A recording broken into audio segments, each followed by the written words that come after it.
Thanks, listeners, for joining us for Elko Live today here on KELK. We're so pleased to feature our guest in studio. We're just kind of catching up with family news. It's vacation time. It's holiday week. We're heading into the 4th of July, and it's great to catch up with our guest today from the city of Elko. We have our Elko City Vice Mayor, Councilwoman Mandy Simons, is joining us in studio. Mandy, what a pleasure to see you. Well, thank you. I am only here, I'm mostly here for moral support because you have a way cooler guest today. Oh, well, that's awfully kind. We are very happy to have our Elko City Fire Chief, James Johnston, and that means that things are looking really good going into the holiday season, Chief Johnston, because you're here in studio. Yes.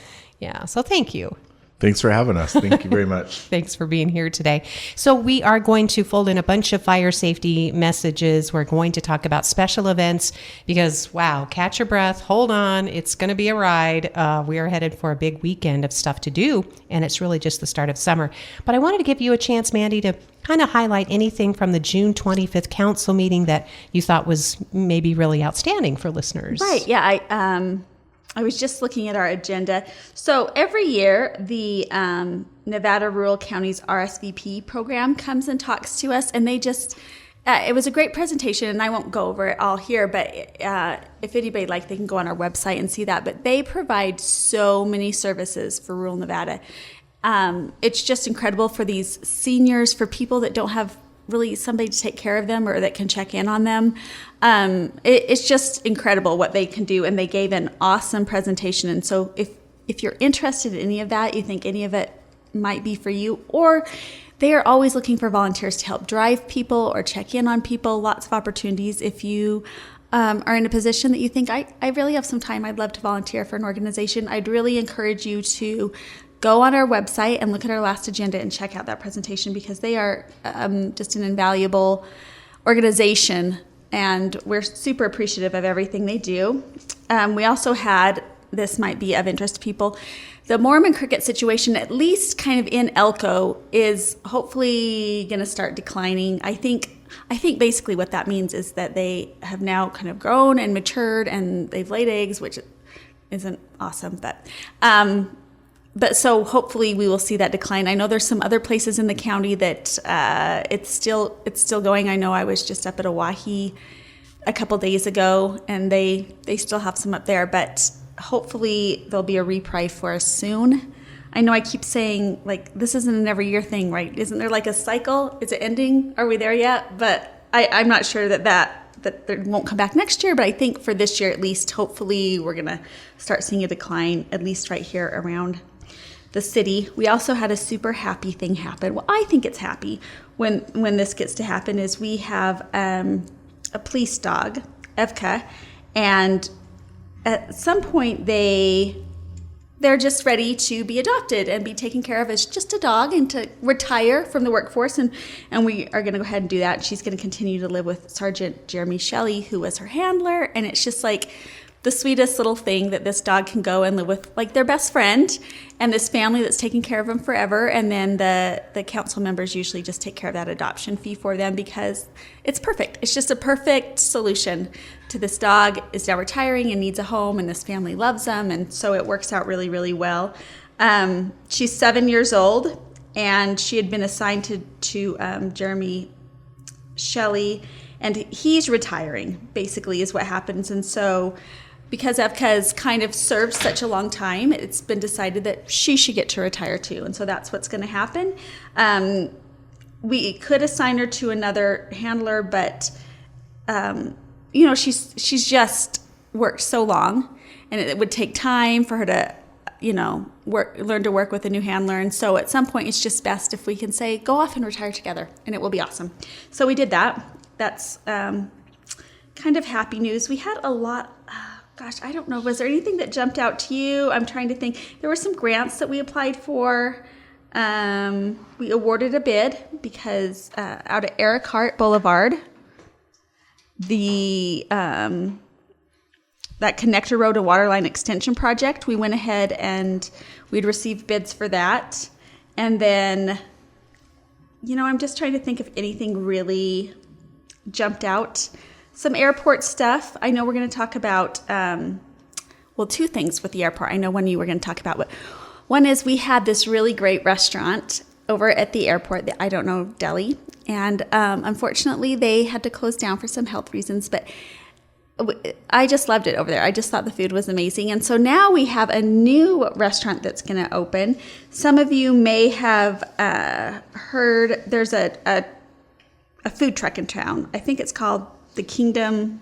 Kingdom Grub? The Kingdom Grub. That's what it is, the Kingdom Grub. And they have great food, and so they kind of want like more of a brick and mortar presence as well. And so they're going to do that. And I don't have the exact date for opening, but I know I was told they might try to do something special, or maybe on Facebook. You're supposed to watch Facebook because they might try to do something special there for the opening.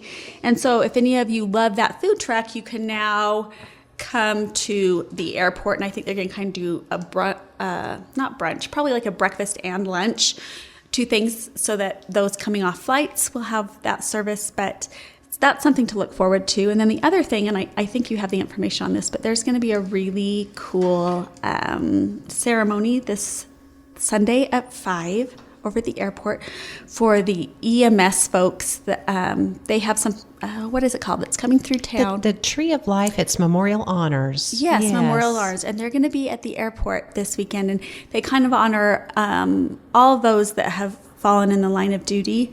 That certainly happens. I know that we have witnessed that here. And so anybody who's interested in that, who maybe knows somebody or who would like to come out and be supportive, again, that's at the airport at 5 p.m. on this Sunday. Thank you, Councilwoman Simons. Mandy Simons, a great update from the recent council meeting. We appreciate that.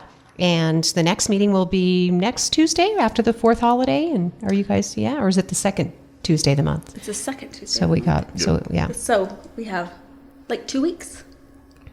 Or will it be on the? Yeah, I think it'll be next Tuesday. Oh, it is the following next Tuesday, yeah. Okay. Thank you. She's like, it's written on the calendar at course. home. Yes, and yes. then I consult. I guess next Tuesday. That's right. Yeah, So that so would be the the 9th. second Tuesday. Yeah. The 9th, yeah. So the 9th we'll Thank have you. one, and then 2 weeks later we'll have the second one of the month. And Chief Johnston was just saying that he doesn't think it's going to be a super long agenda. But we will be having a meeting next Tuesday. All right. Sounds good. Kind of getting the month started off right. So thank you, Mandy, for all the updates. And you can hang out with us. If not, Yeah, I'm going to keep them honest. Okay. I will say it was really cool that you guys pitched in. The council people pitched in to buy Jeremy Shelley's permit fee to get the dog. That was really awesome. Yeah, we tried. We've tried to do that for most of them. I think we've been able to do that, and it's like a win-win for everybody. So why wouldn't we do that? They're going to take care of this dog for the rest of their life. So yeah, it's cool. We like it. And it's the same adoption fee that anybody pays when adopting from the city animal shelter. So Sure. yeah. So it's fun. Definitely worthwhile. And I'm happy for Jeremy Shelley, but I cannot believe that he's at retirement age. So I know. I'm like, wait a second. Well, and Is thank that a you, thing? Yeah. Jeremy, for all of your He's service. done amazing. And- He's awesome. Oh, yeah. We see that in our police department, and we know, JJ, you've come up through the ranks too in the city fire department. And every time we hire a new person, it just seems like, wow, 20 years goes by, and then suddenly they're retiring. So yeah, and it's a career, and usually it's really a life choice. It's more than just a career, right, Chief? When you sign up for the fire service or police or EMS. Yeah, absolutely. I think that's one of the best parts about our area is how well they're supported in their community, and what kind of career choices you make, and then how long they stay with us. It's a testament to the people that we work with, for sure. Well, thanks, Chief. We're going to dive right in and just remind people of a busy weekend. We were talking with your counterpart with the Fire Protection District for Elko County, Matt Peterson, and he said they went to 25 different calls last weekend. It wasn't even the holiday weekend. And like we said, a lot of car accidents, hazmat, you name it, rescues, obviously, and fires too. Yeah, it doesn't look like it's going to get any lighter, that's for sure. Heading in, there are a few things that people need to be aware of. The road closures, for sure. They are opening the one right by the park. That'll be open for the weekend, which will be nice, starting on Friday. On Wednesday. Where the Boys and Girls Club is being built right there. That'll be open for the firework time, and then they're going to close it again on Monday. So keep that in mind. And I think it'll probably be closed all the way up until August, until they're completed. So. Oh yeah, definitely worth it though. I mean, for that that recreation center to be if built. people haven't had a chance to go by there, you can just go by and see. I like to drive by once a week, even though school's not in session, and I can't see it every day. But it's just fun to watch the progress, That is a huge mound of dirt. It is.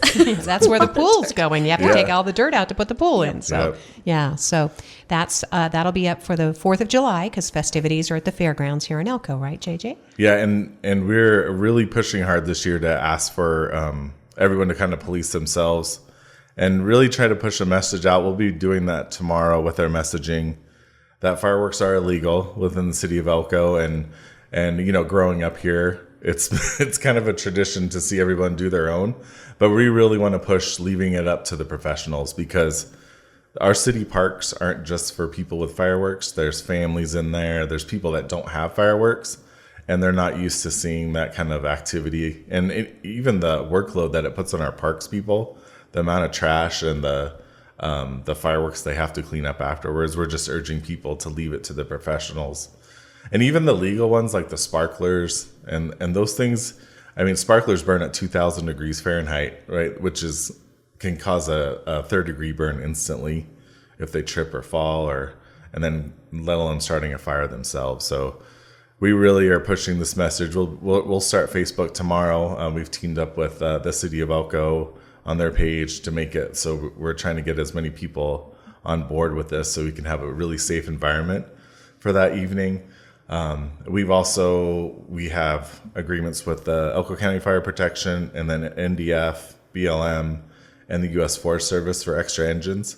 So we'll be upstaffed by 8 engines for the city alone, which will be awesome. And then they're also upstaffing Carlin and Spring Creek too.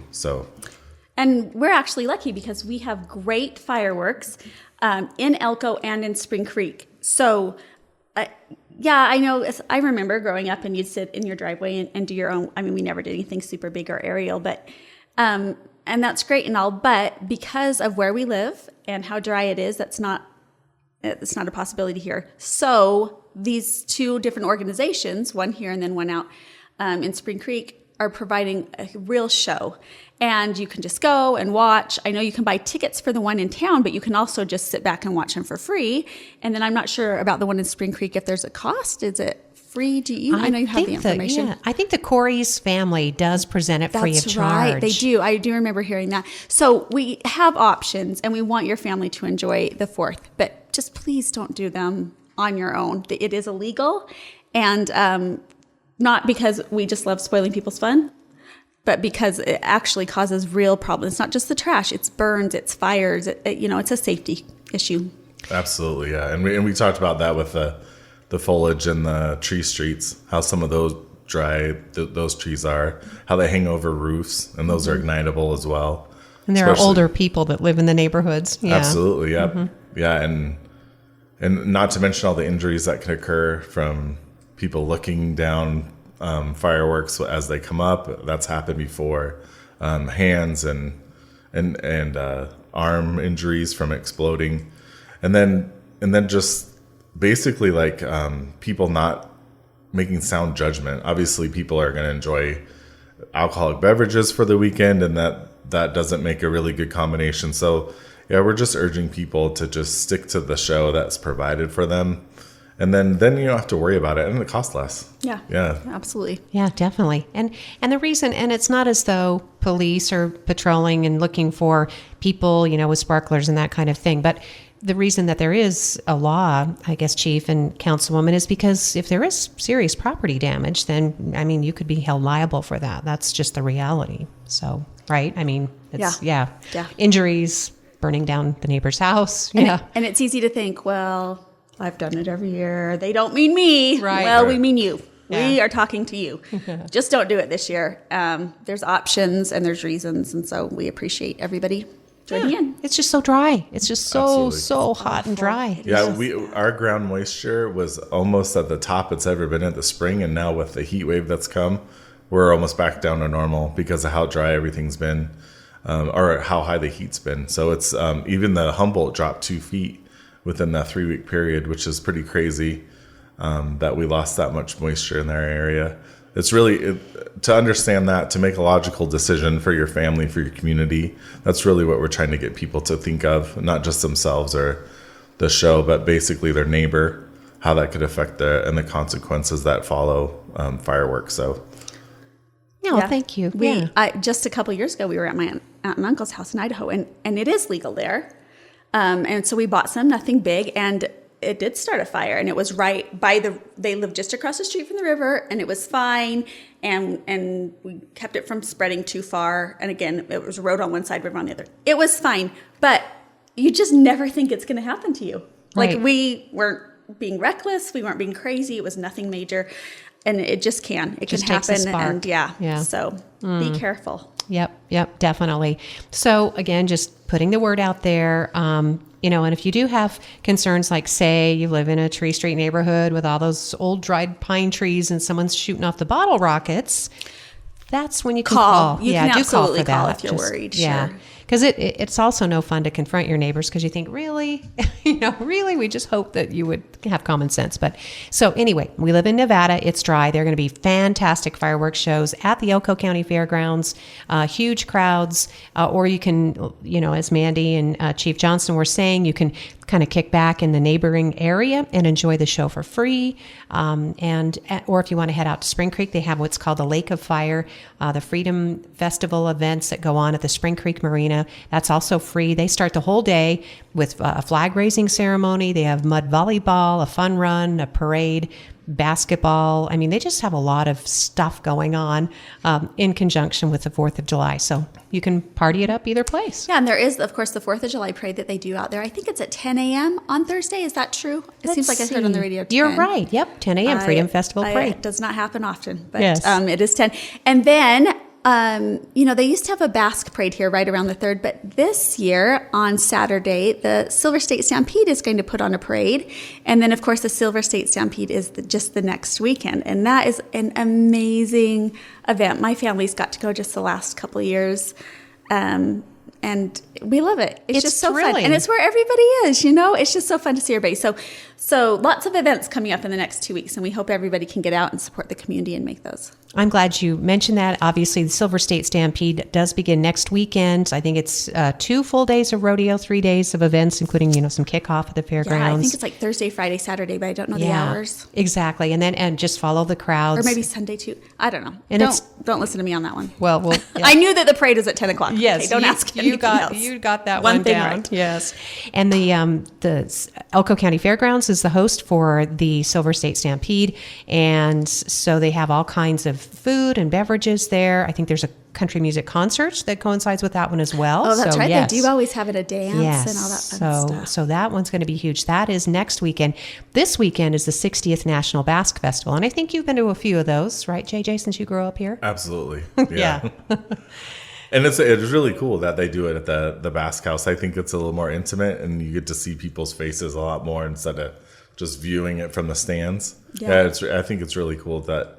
And then we even have a few over the years, like do the weight carry and stuff. But it's really fun to watch and be a part of it. Yep. Yeah. So when I said they weren't doing their parade, there's still Basque Festival activities, and so for sure support those and check those out. And I didn't mean to imply that they are not still going awesome after all these years. Just they kind of turned the parade over, and so then you can go to the Basque House, and they have some really cool cultural events, which is one of the things that we decided when we moved here is we want our kids to see and participate in things kind of uniquely Elko that if we lived in Minnesota or something we might not get to do. And so that would be a cool thing for your family if you're looking for an activity. Yeah, definitely family-friendly National Basque Festival. This is the 60th year. It will be at the Basque Clubhouse, which is just across from the fairgrounds there on that backside, so super easy to find. Again, just follow the crowd.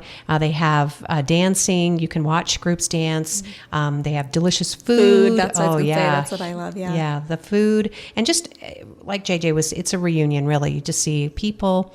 And it's just it starts on Friday. The kickoff is downtown at Ogie Deli. So that's where they're going to be actually dancing in the street and weightlifting, wood chopping, doing all those demonstrations before they move it up to the Basque Clubhouse. So very cool. Very cool, yeah.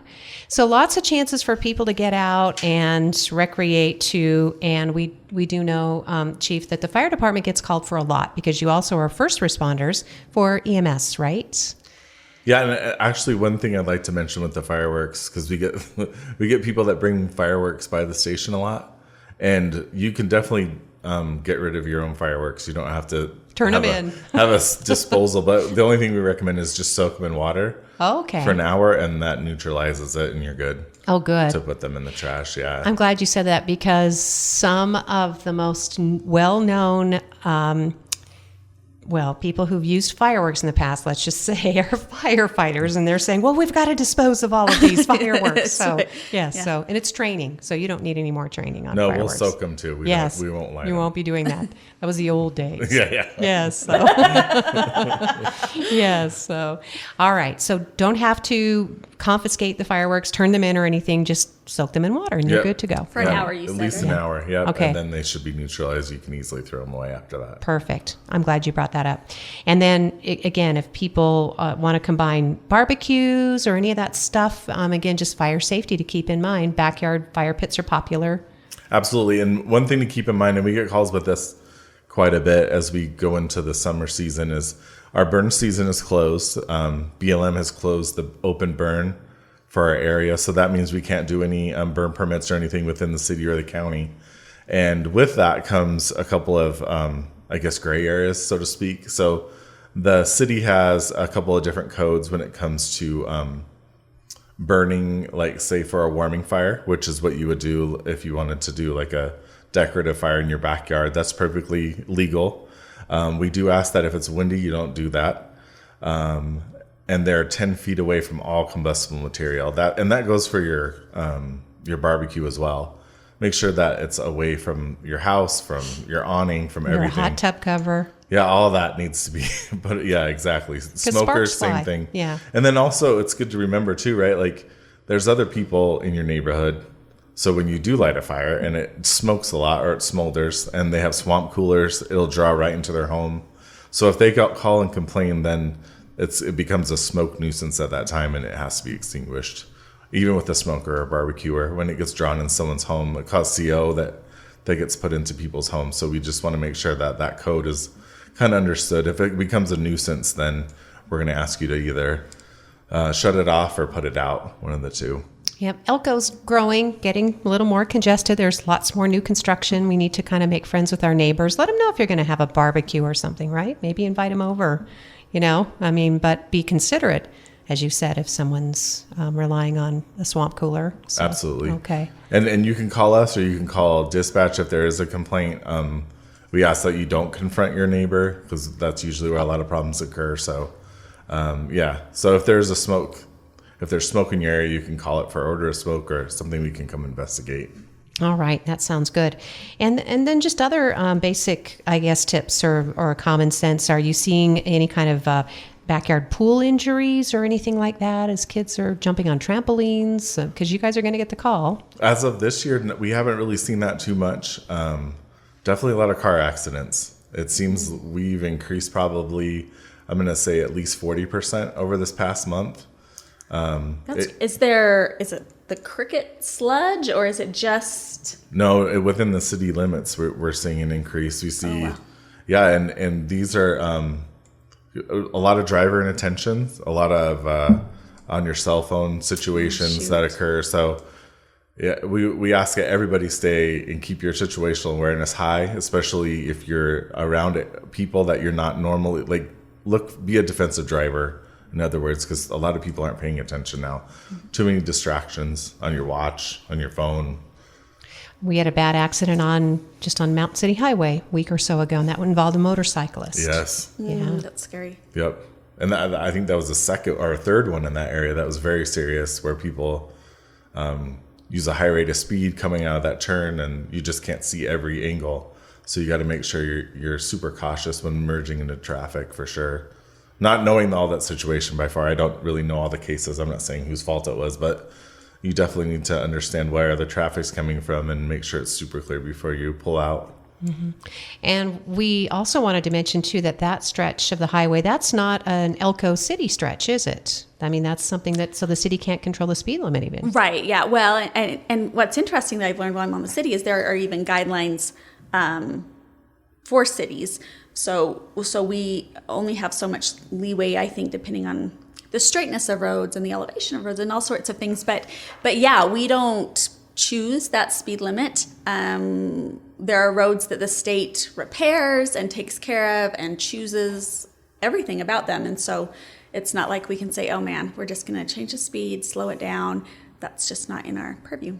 Because that's right by the fire station too, right, Chief? Yep, that's correct. Yeah. And the combination of the hill and the ability to go over the speed limit without even knowing is pretty high as far as probability goes. So yeah, situational awareness will run key over all those decision-making processes as you drive around Elko and especially down Mountain City Highway. All right. So please do be careful. 40% increase in traffic accidents in the city limits. Yeah, and that probably goes for the county as well because they're seeing influx as well. Yeah, we had the spate of fatals, I think, and not just, I think it was in Humboldt County, maybe even Pershing County, but just in the last few days, we've had 3 or 4 fatals. So yeah, and kind of an interesting purview going into July, we're having a rural safety summit that Elko's hosting, and that'll be the 16th and 17th of July, and we're gonna do some traffic improvements, and the DOT's hosting the event. So we're going to have like kind of an event where the Nevada Gold Mines has donated an ambulance. We're going to flip it over, act like we're going to respond. We're going to have multiple patients, and it'll be a pretty cool thing to come watch, see how it all works. Oh, where will it be staged? There's a couple of different areas, but right now it'll just be at the NHP office out there by DMV in their parking lot. We're going to have it so it's nice and secluded, so it won't affect traffic. Oh, good, and we won't all see it and panic. Right. Right, that's the other thing. We always like to tell people. There are some really good classes, too. Elko Fire is hosting a couple. One of them is our electrical vehicle response. We've had to try to up those, especially with all the solar panels that we see in Elko now. We're coming up with a different, like a lithium battery response. It seems like that technology's really outgrown our traditional firefighting expertise and what we do. So we'll be having a class on that, and then I'm also teaching a command and control class for hazmat. So that'll also be that second day. Well, Chief, as you mentioned, the lithium batteries, you can't put water on those. That's not how you extinguish a lithium battery fire. Right, and there's not a lot of water to put out that. I mean, you could try, it doesn't work. So you have to smother it? Yeah, so we have EV blankets, we call them, and we put that over the I've actually seen those. You can actually buy at least smaller ones for your homes too. I've seen, and so that's I just think that's very interesting technology to smother these fires. And just the side note, right? That gets you out of the house. Right. Yeah. Because it doesn't put it out very often either. Or it gets that you can wrap up the battery and get it to safety or get it out. Because some of those videos are insane how quickly the smoke and fire will take over. I believe there's one out there where it was kind of a pallet of lithium, and it was a security footage, and it overtook the entire warehouse within less than a minute. Oh my so you don't have a lot of time to get out. Like if you see a lithium battery off gassing, our first thing is get everybody out. Try to get as many people out of the home, and those are with solar panels. Like some people are keeping battery packs with them to charge and then to store energy. And so if you see off gassing in any one of those, call 911 and get out of the home immediately. If you don't mind me mentioning too, I heard you say that at City Council recently, Chief, that there is a concern like parking. If you had an EV, for example, you said you wouldn't park in the garage. I guess the caveat would be I wouldn't plug it in and park in the garage. Okay. Right? Like most batteries just don't explode or they're deficient or some type of flaw in them. Usually they'll be fine on their own. But when you charge them, when they're hooked up and charging and you leave stuff charged overnight or go to sleep, that's where I would not. I would leave them for daytime hours to charge so you can observe it. And if anything happens, that you can make defensive maneuvers to make sure everyone gets to safety. All right. So still a lot to learn on those. Yeah. Yeah, and even a lot of fires we've had where four-wheelers have been plugged in on their trickle chargers or things in the garage, and that directly connects to your home usually. So, yeah, I've seen too many of those over the years, and I would definitely not leave my house alone or at night having the trickle chargers on extra vehicles.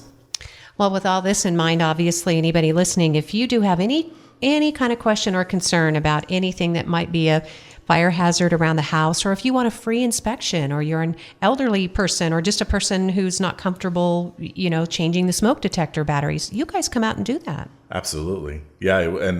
And we team with Home Depot, we team with Caldwell Banker for smoke detectors, and it's kind of awesome to see our community come together, but we would love to come inspect your area, make sure that you're free of hazards. It's our community risk reduction, where we try to make sure that we have home safety inspections for people that want them, and that everyone has a working smoke detector. And then know if you are someone who has, a financial, an inability to pay, you're going to get that smoke detector free. And then there are usually programs too to help people if they have hazards in the home to help mitigate those hazards too. So absolutely, yep, yeah, yep, yeah. We never charge for any of our services that we provide to the public. Oh, well, thank you, Chief. Well, I'm hoping we got to all of your topics today. Was there? I did want to make sure that we closed out by talking about the National EMS Memorial Honors, the Tree of Life, as Councilwoman Simons talked about at the beginning.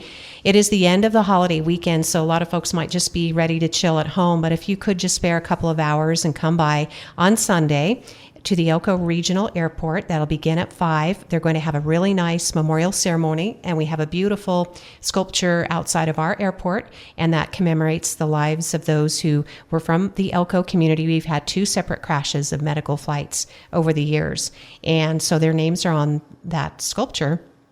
And this is a chance to support the national EMS effort to get a national monument, because we know that, sadly, we don't want to have these monuments, Chief, but we have one for firefighters and one for police, and this one would be for EMS in particular, right? So, yeah, it'll be a really cool event.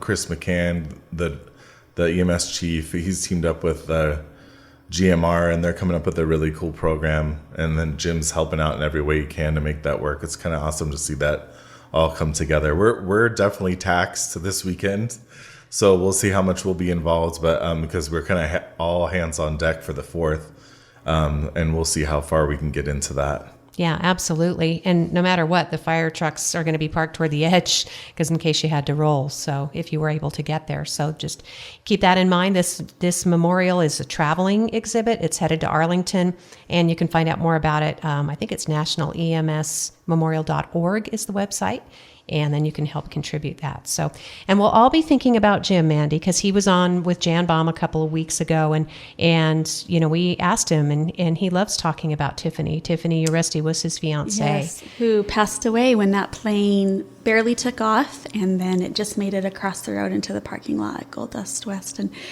he, bless Jim's heart, he had basically been the airport manager for just a few days. In fact, our old manager was still in town.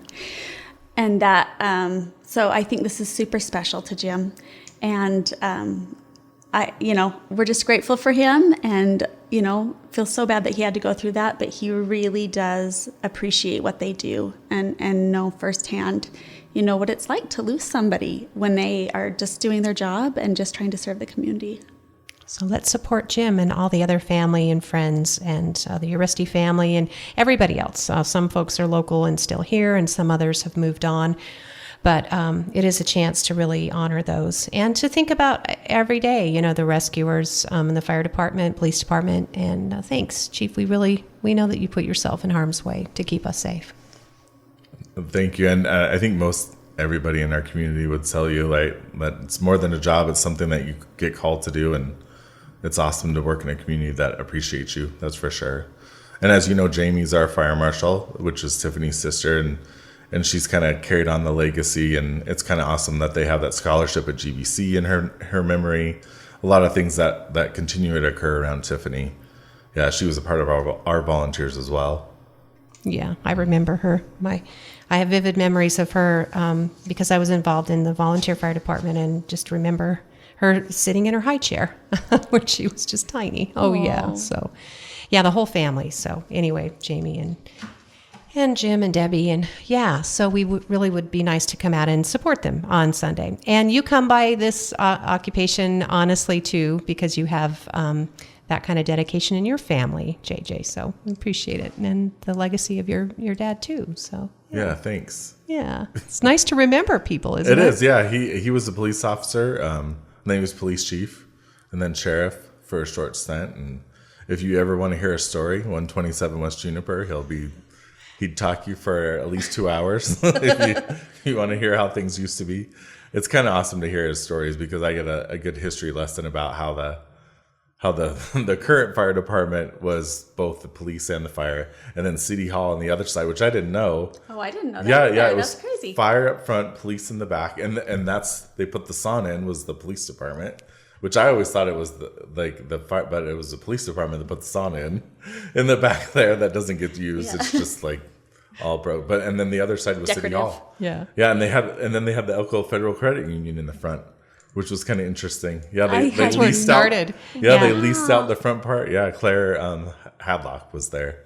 Where the Elko Parks and Rec office is now. Exactly. Yeah, that was the Elko Federal Credit Union beginnings. This was all the building on Railroad Street. So you're right, combined police fire. When I first came to Elko, that I loved it because I could get my news in one stop. I got the police, I got the fire. Right. Yeah, easy to do your job. And I loved BB Peterson, and she was the dispatcher. Yep. And if you were lucky enough to come by where she was still on shift, she'd fill you in. Yeah, as a news reporter, those were different times. Yeah, because dispatch was up very front. Yeah, there was like one of those little Dutch doors. Yeah, there's a little. Yeah, you could literally dispatch and then fire. Yep, and then police. You could walk down the hall, poke your head in, and go, "Oh, I'll be quiet. You're dispatching right now." One of the cool things in Station 2 right now, if you look up, you can see the automatic dialers that would come in. Oh. So they are labeled like the casinos would have an automatic dialer to the fire station that would have an alarm. So the different alarms would tell them. Like and that wasn't that long ago. That was up until the 80s and 90s that they still use that.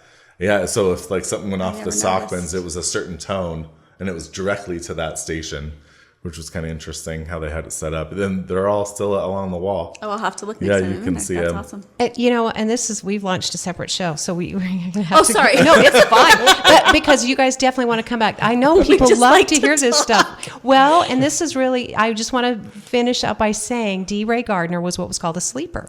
When he first moved to Elko, before his family relocated from Salt Lake City, he came here as the general manager of KELK. And what better thing to do than, rather than be put up in a hotel or motel, he served at the fire department. I don't know if he ever went on a single call, but he was quartered at the fire department for a while. Right? Yeah, I think there were 3 of them, and I could be wrong. I'm sure someone will correct me. So Jim Carr, and then Bob Echeverry, and D. Ray Gardner. Echeverria, sorry. They all had different sleeper areas that they did, and each of them were kind of part-time. Yes. And there were ones that they spent, like where City Shops is now, that was on the other side of the tracks. They had a sleeper with the water department. You can kind of see it housed an engine over there because they couldn't get over there when the train was going through. Oh, that's right, yeah. Yeah, before the tracks were moved. Yeah, they'd have to have someone in. So you're on call. You go to bed, and then you'd expect if you got a call, you had to get up and get in the engine and drive to wherever it was. So, yeah, that was D. Ray's. He did that when he first came here. So D. Ray Gardner. Yeah, and my dad also did that as well. So he worked for Penrod Plumbing. And then he did the sleeper program at night because they would pay for his a meal. Great? Yeah. And they pay for a meal. Isn't that great? It was I think it was $10 or something. And then that's where, because he didn't have a home at that time, and then he got hired as a police officer first. Yeah. Aww. He was a firefighter for I think 6 months, and then he became a police officer. Yeah. So you've got all that in your family. Well, and again, this was in the 70s, I want to say, 60s, 70s. Yeah. So it was, okay, it wasn't that long ago. I have to remind people. Mandy's going, that's kind of a long time ago for Mandy. I don't know if I was alive, but maybe. Oh, stop. We'll see. I don't know what year. Yeah. Well, you guys, what fun. Thank you. I'm glad we went over a little bit just to talk about that cool stuff because, again, we're all here for a reason, and I think it's because we care about our community. Thank you, Mandy. Yeah, no, thanks for having us. Yeah, we love you being here. Our city vice mayor is Mandy Simon, serving on the city council. She is wrapping up her final term, but she's enjoying every minute of it, I can tell. Every minute. Yes. I will enjoy every minute, but I will enjoy every minute after as well. That's right. So we'll talk more about that as the November general comes along, because that's when we'll have a race for council to replace you. And I think Claire's seat is up. Yep, and he's seeking re-election. That's right. All right. More trips down memory lane with you. JJ, and I'm glad that your dad's telling you all the stories. Yeah, and one of the cool things, if you ever drive by Station 1, that bell, like we're going to do that right one of these days. We'll have a good monument for it. But that bell is so cool. That sits right outside of our station. Yes. And we can do a whole story on that because that is really come neat. back and do that. Yeah, it's the Elko bell, and it was forged by all the silver that the business owners put in. And then, we can, you know what, we can. And we lost it for a time, and we got it back. Exactly. Yeah, it was in Jean, Nevada. And it's really cool. It's how they used to notify everybody of the fire, which is really cool. We'll have to do that right, though. If we ever build a new station, hopefully soon. Yes. That we do like a little inside show and tell of that, because I think that's really cool that we have that. And a lot of people just drive by and they don't really understand or know, but yeah, it's pretty cool. Oh yeah, we'll definitely do it up right. We'll get photos from the museum. We'll talk about it here. I'd love to do that. Thank you. I'm so glad you care about. Here I was thinking you were too young to care about history. Just a pretty face. Geez. You care about those stories. Awesome. We love that. So. Yeah, no, I love it. I love the history. That's if you ever go in the station, it's just lined with photos that we keep from all the different eras. I really like that too, that we preserve that as well. Well, hopefully someday they may be flying around in spaceships talking about us, but maybe. hopefully we're remembered well for our good deeds. Thanks, you guys. Thank you. Thank you, listeners, for joining us for Elko Live today. We've had a lot of fun with our City Fire Chief, James Johnston, known as JJ, and of course our Elko City Councilwoman, Vice Mayor Mandy Simons on Elko Live on KELK.